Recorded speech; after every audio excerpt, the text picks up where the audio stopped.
का हो पप्पू, कहाँ चल गई रहला? 4 गुनात बात आइल रहलन। 10 बजे से ऊ लोग तोहरे के अगोरत बैठल रहलन, लेकिन तोहार कतहू पते निसे नहीं खे। अरे भौजी, ऊपर सोइए जौन मनोजवा आयल रहल ना, हाँ, ओकरे ही घर चल गई रहनी। ओकरे बहन के आज बर्थडे रहल। हाँ, तू कौने रिश्तेदार के बात करत रहलू? के आयल रहल? अरे पप्पू, तोहार देखवार आइल रहलन। देखुआर ई के लिया के आयल रहल भौजी? हमार पापा लिया के आइल रहलन। भौजी, हमरे एक बात समझ में ना आवता कि तोहरे नैहरे में जितनी लड़की बाड़ी सन सबके बियाहे के ठेका तोहरे पापे लेके बैठल बाड़न। हट, तोहरे समझ में कब्बो ना आई। तक्का तू बियाह मान ले लू?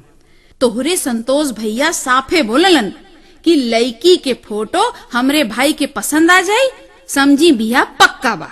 ईला फोटो देख ताकला।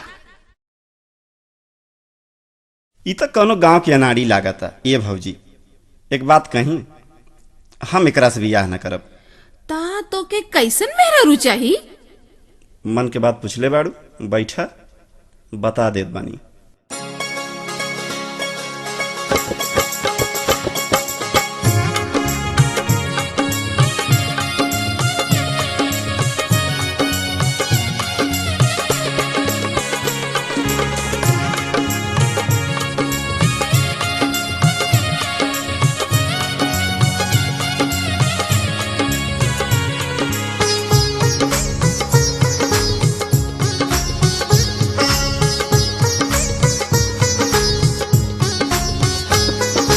गाँव जवार के नइखे चाही हमके कोनो शहरी।